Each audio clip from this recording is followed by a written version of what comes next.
저는 어렸을 때 시골에서 태어났고 또 시골에서 자라났습니다. 어린 시절 동네 어르신들이 하신 얘기가 기억이 납니다. 예수쟁이들은 불효자식이다. 교회에 다니면은 죽어서 밥 한 그릇도 못 얻어먹는다 등의 별의별 얘기를 다 합니다. 그리고 또 독실한 기독교 또 교회에 다니는 저 같은 사람이 나타나면은 아마 더 의식을 하는 것 같아요. 유교 세상을 받아들이는 사람들이 이렇게 말하는 것은 기독교에서는 부모님이 세상을 떠난 후에 제사를 지내지 않기 때문에 하는 그런 말입니다. 제사를 효도의 방편으로 생각하는 자들에게는 당연한 일이라 또 그렇게 생각할 수밖에 없겠다고 생각합니다마는 제사를 효도의 방편으로 생각하는 그 의식 자체는 너무나도 잘못된 거 아니겠습니까? 그들은 이렇게 말합니다. 공자 얘기를 합니다. 공자는 말하기를 돌아가신 부모를 산 부모처럼 여기라. 그렇게 말하지 않았느냐. 그런 얘기를 하는 거예요. 근데 여러분 참 우리 기독교를 보세요. 기독교가 어떻게 불효하라는 것입니까? 부모에 대해서 관심이 없는 것입니까? 그거 아니잖아요. 우리가 믿는 기독교는요, 한마디로 말하면 효도하는 종교입니다. 성경은 여러 곳에서 부모 공경 잘 하라고 가르치고 있습니다. 에베소 6장 1절 이하 말씀해 보니까 뭐라고 그랬어요? 자녀들아 하면서 주 안에서 너희 부모에게 순종하라. 이것이 옳으니라. 그러면서 아버지 어머니를 공경하라. 너희가 공경하면은 땅에서도 잘 되고 오래오래 살리라. 그런 말씀하셨어요. 여러분 심지어는요 부모에게 불의한 자식은 성 밖으로 끌어내서 돌로 쳐 죽이라고까지 말씀하고 있는 것입니다. 자, 문제는 뭐냐? 효도의 방법이에요.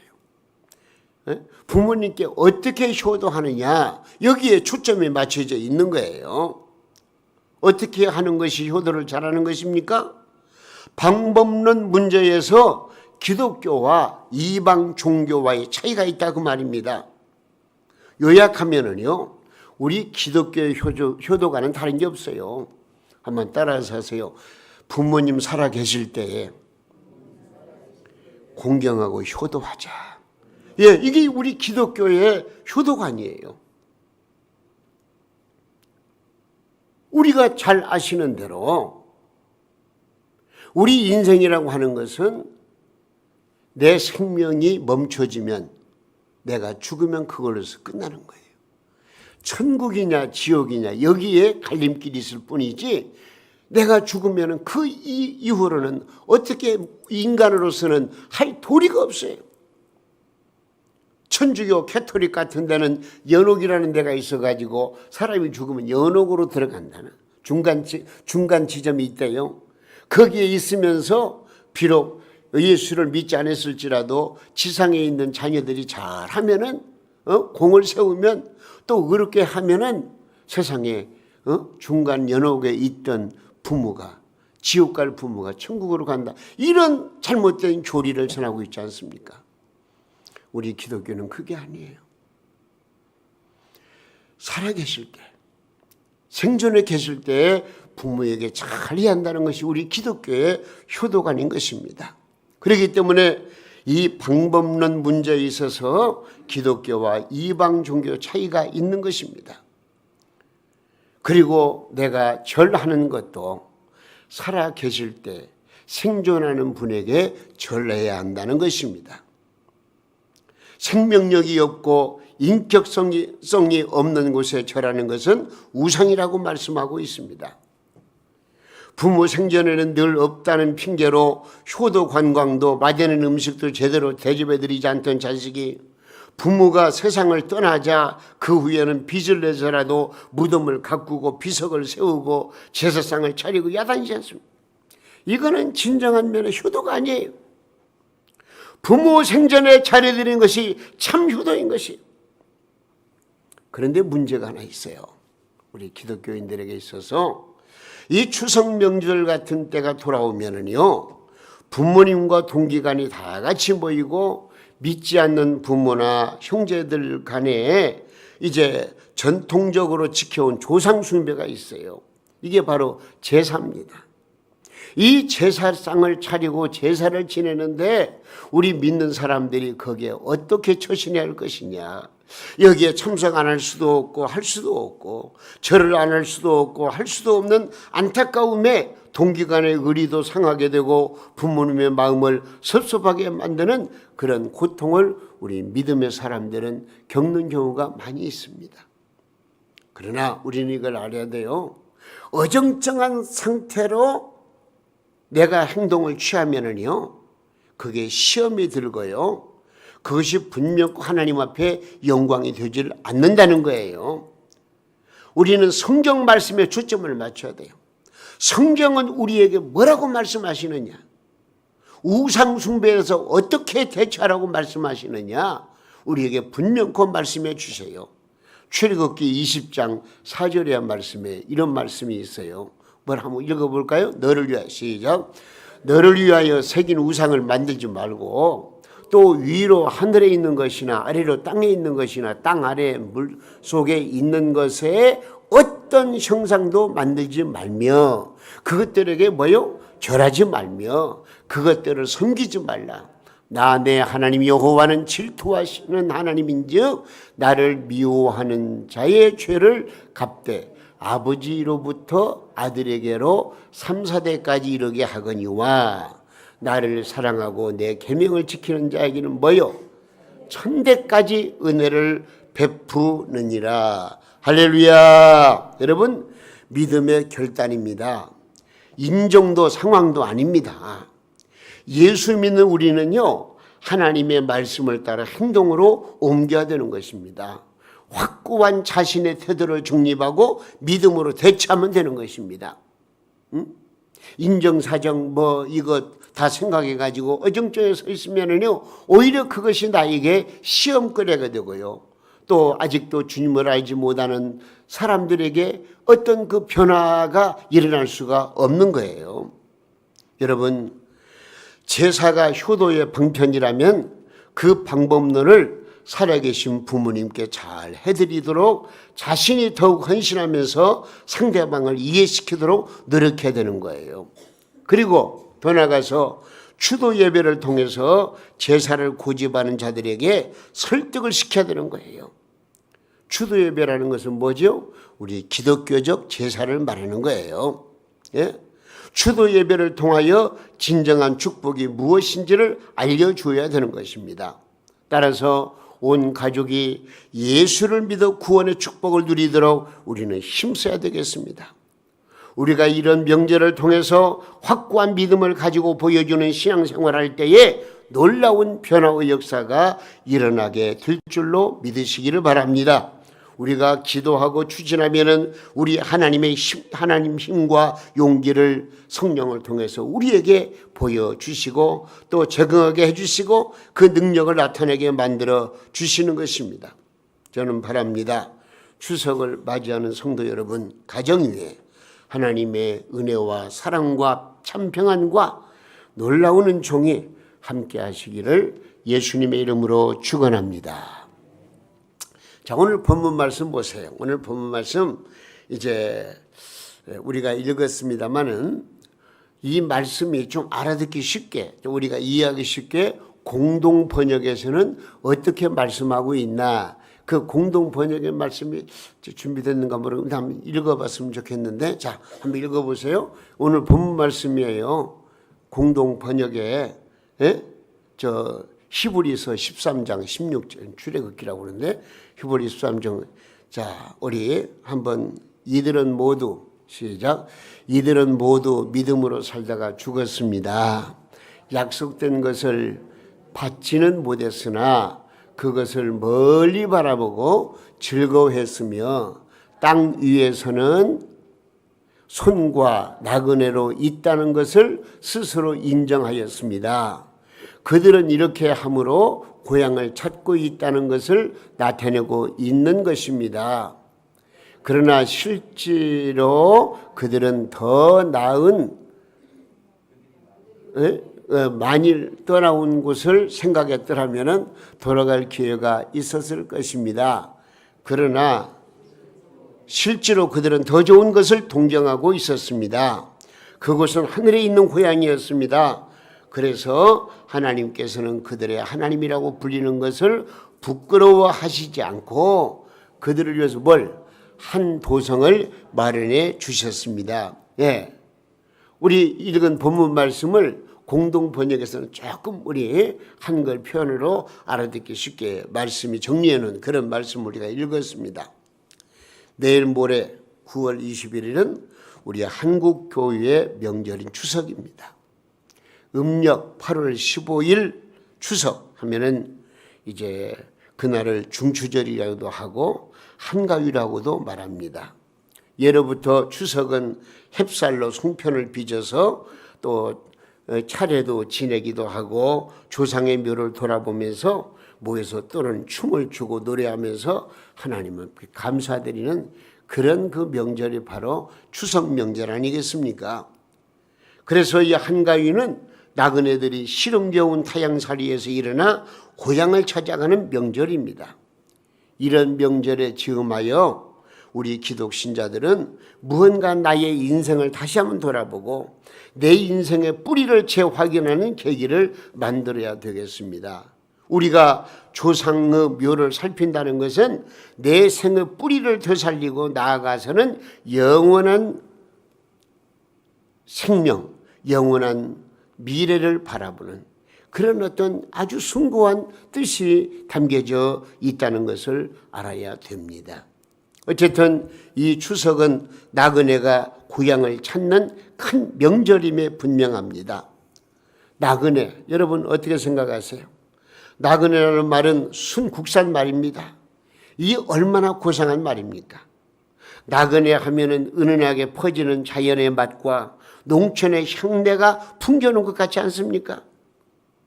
그러나 이 또 나그네 이 뜻은 외국인, 타국인, 순례자라 그런 뜻이 있습니다.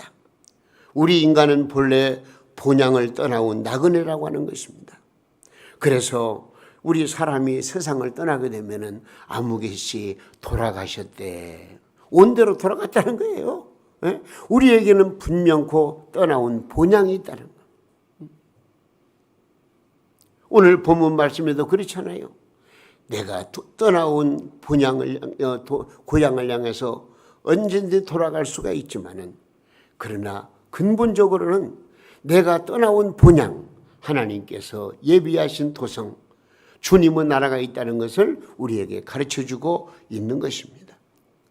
여러분, 저와 여러분은 하나님께서 사랑하셔서 이 땅에 살면서 이 땅에다가 내 생의 근본을 두는 것이 아니고 우리 주님께서 예비하신 천국의 나라가 하나님 나라가 있다는 것을 분명히 말씀을 통해서 가르쳐 주시고 너희는 마음에 근심하지 말라. 하나님을 믿어 또 나를 믿어라. 너희 아버지의 집에 거할 곳이 많다는 말씀을 하셨는데 우리에게는 분명코 이 땅의 유토피아를 짓는 것이 아니고 더 나은 도성 하나님이 세우신 영원한 천국을 바라보는 믿음으로 살아가야 되는 하나님의 백성이라는 것을 우리는 잊어서는 안 되겠습니다. 저와 여러분은 갈 바를 알지 못하고 방황할 때에 하나님이 부르셔서 예수 안에서 자녀 삼으시고 본향을 찾아가는 소망을 주셨다는데 얼마나 감사한 일인지 말로도 할 수가 없습니다. 성경을 보면은요, 아브라함이라는 분이 있어요. 이 아브라함은 75세에 고향을 떠나서 나그네로 살도록 부름을 받았습니다.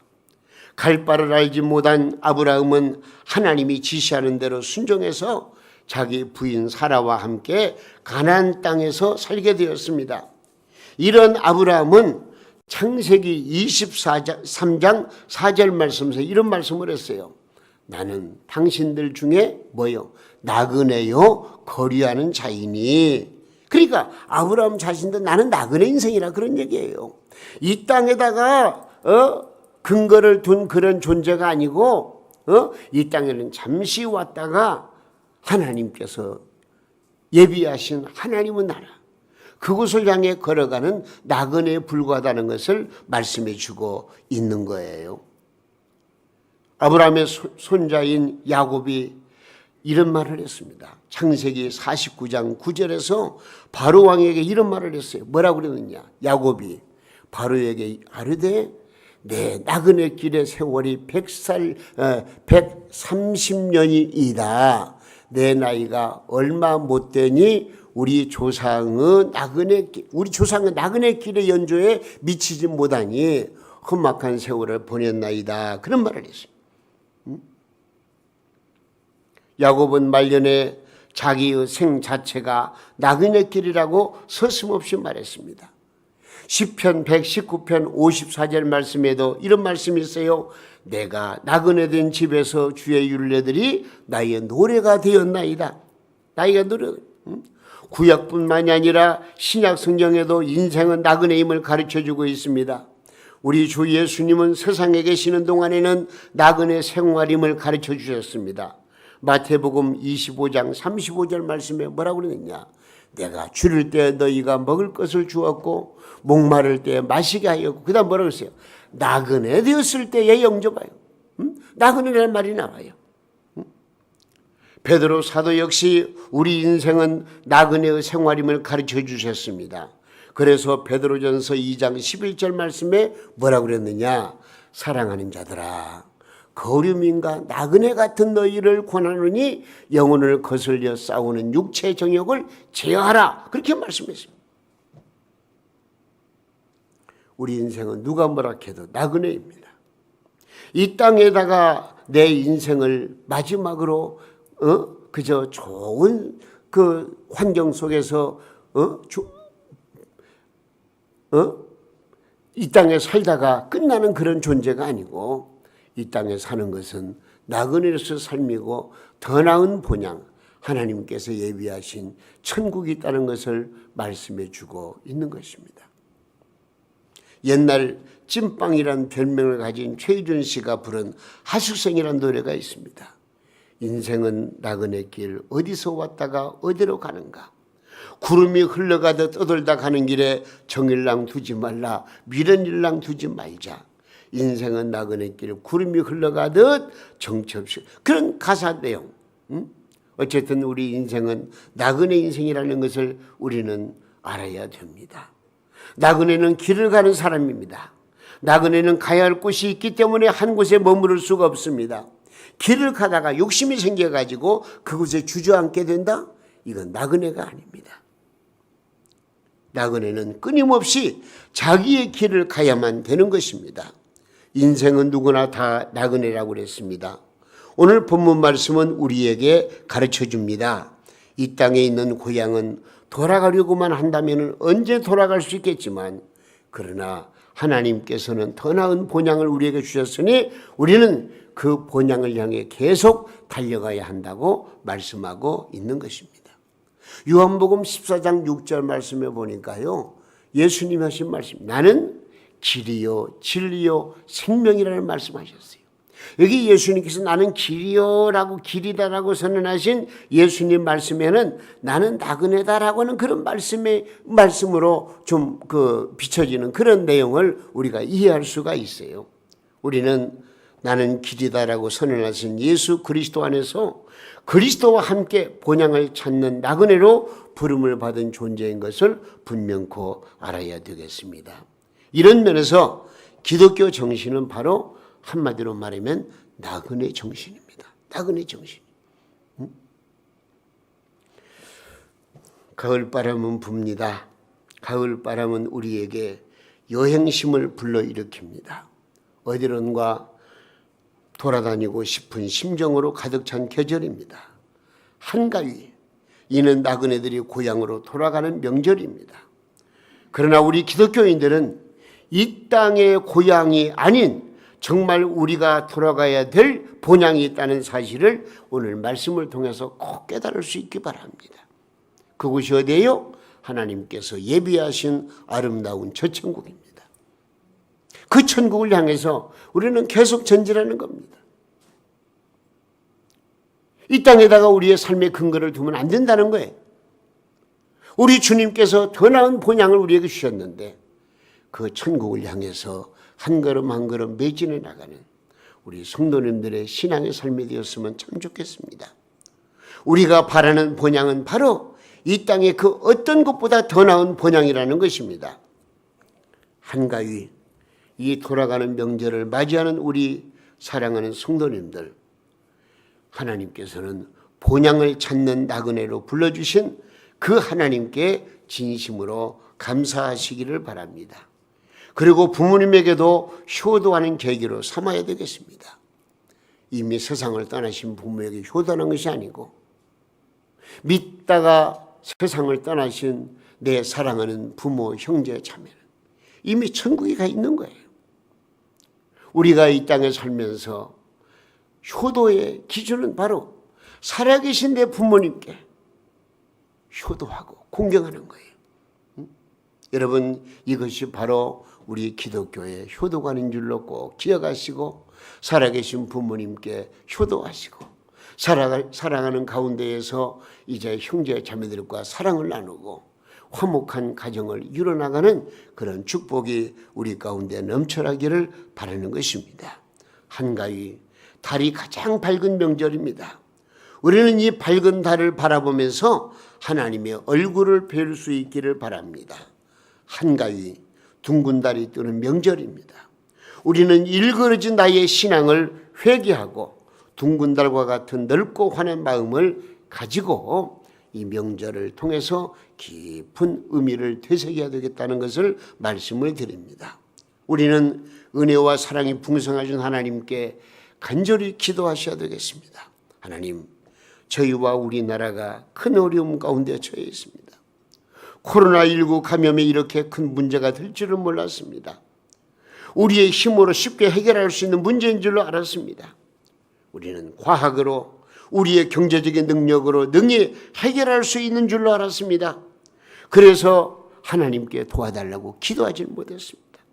무릎 꿇지 못했습니다. 하나님, 우리가 교만했습니다. 하나님, 우리가 어리석었습니다.